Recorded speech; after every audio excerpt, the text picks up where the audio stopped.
Imagine being at home and all of a sudden just hear gunshots. And then you hear cries and screams of the victims. And then next thing is you hear them at your door. And they are breaking into your house or setting your house on fire. And that's what happened to us. They attacked the church where I stayed with my family. Since then, there have been multiple attacks. Rape, murder, arson. It's just killings and destruction. Imagine you are a Christian woman in Nigeria. Imagine the Islamic militants justify kidnapping, terrorism, and abusing you just because of your faith. This is the reality of thousands of Christian women in Nigeria.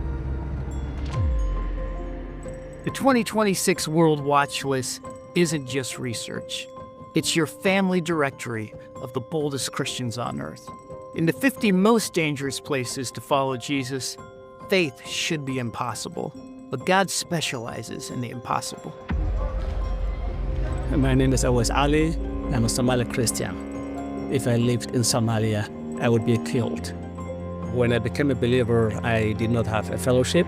Then after 7 years, I met a young Somali Christian, and the Lord added to our number daily. So by the end of the year, we had 14 members.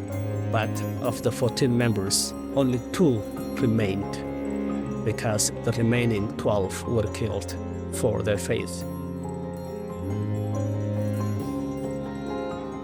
Байкем келип катуу чукулдатып машинага салышты. Машинага салар менен мен жанындагы паспорт, телефон, документтерим баарын алып салышты.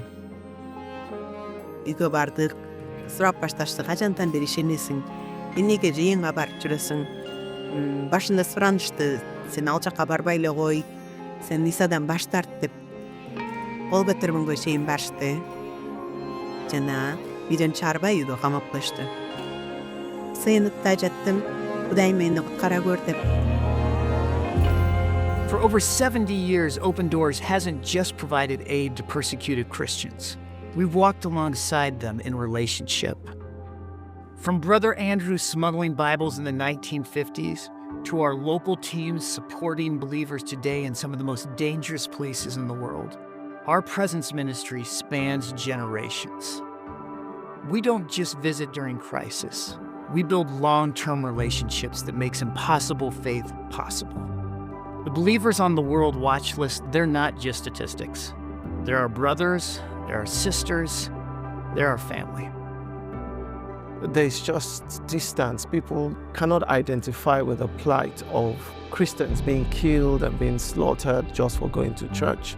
It's so foreign to many of them. They don't understand why the Christians stay there. But how do you leave your land? How do you leave your home? How do you leave your family?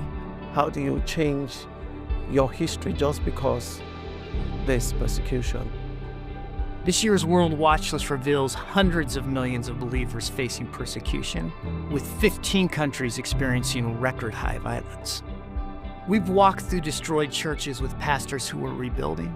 We've sat with families who've lost loved ones yet continue to worship.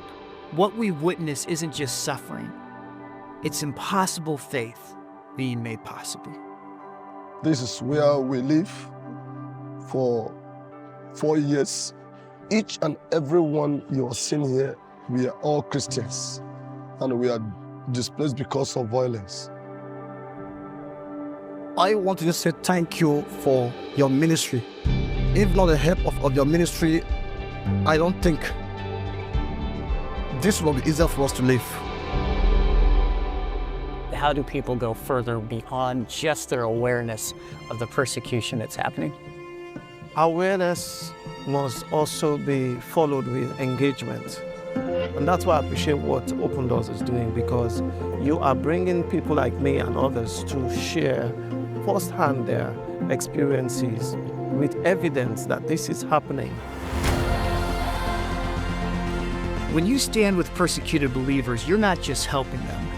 You're discovering what authentic faith looks like. Meet your persecuted family today. Order the 2026 World Watch List and discover where faith can cost everything, but also means everything.